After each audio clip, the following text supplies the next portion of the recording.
வணக்கம். இதுதான் மணியப்பிள்ளை போகிற ரோடு. சுமார் 100 குடும்பங்கள் அங்கே வசிக்கிறாங்க. இந்த பிள்ளைகள்லாம் பார்த்திங்கன்னா டெய்லி இந்த பாதையில் தான் போய் வர்றாங்க. டெய்லி நனைஞ்சிட்றாங்க. இந்த பிள்ளை பூராமே இந்த சகதியிலையும் இதுலேயும் நாங்கள் ஒரு பேண்ட்டை கையில் வச்சுக்கிட்டு நிற்கிறேன் பாருங்கள். டெய்லி நனைஞ்சிருது. அங்கே போய் மறுபடியும் குளிச்சுட்டு தான் உள்ளே வராங்க. பேக்கெல்லாம் நனைஞ்சிருது. இதை நீங்கள் கரெக்டான முடிவு எடுத்து இந்த பிள்ளைகளுக்கு நீங்கள் உதவணும். டெய்லி வெறி நாய் வேறு இந்த பிள்ளைய விரட்டுதுலடா.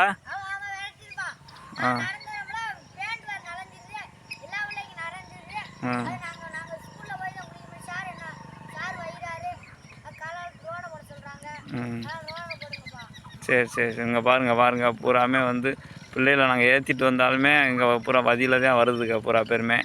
இதுக்கு தகுந்த நடவடிக்கை நீங்கள் எப்படியாவது எடுக்கணும். அதுபோக இன்னொன்று பார்த்தீங்கன்னா இந்த அரசோட கிராமத்தில் இருக்கவங்க பூராமே இங்கே தான் மலம் கழிப்பாங்க.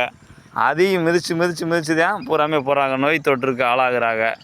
இதை எந்த அரசுமே நான் குறிப்பிட்டு இந்த கட்சி அந்த கட்சின்னு சொல்ல விரும்பலை. யார் வந்தாலுமே இந்த ரோடை போட முடியலை. இதை நீங்கள் உடனடியாக முதலமைச்சருக்கு இந்த வீடியோவை ஷேர் பண்ணுங்கள். அரசவள கிராமம், திருச்சி தொகுதி அரசவள கிராமம். இந்த மக்கள் ரொம்ப சிரமப்படுறாங்க. ஒரு 100 விவசாயம் நடத்துகிறோம். அந்த விவசாய பொருட்களையும் எங்களால் கொண்டு வர முடியல. பாதை போட்டாங்க, அது என்னாச்சுன்னு நம்மளால் சொல்ல முடியாது. அது கேட்டோம்னா எங்களுக்கு தெரியாதுன்னு சொல்கிறாங்க. கட்சிக்காரங்களாம் எங்களுக்கு தெரியாது அப்படின்ட்டு சொல்கிறாங்க. இதை நீங்கள் தான் என்னான்னு பார்த்து இந்த பிள்ளைகளுக்கு ஒரு நல்ல ஒரு முடிவு எடுக்கணும். பொதுவாக இந்த பிள்ளைகளை வெறி நாய் விரட்டுது. டெய்லி விரட்டுது. குட்டிகள் எல்லாம் ஊருக்குள்ளே ஒரு 4-5 குட்டிகளை கடிச்சு பிடிச்சி. இதை நீங்கள் என்னான்றதை நடவடிக்கை எடுக்கணும்.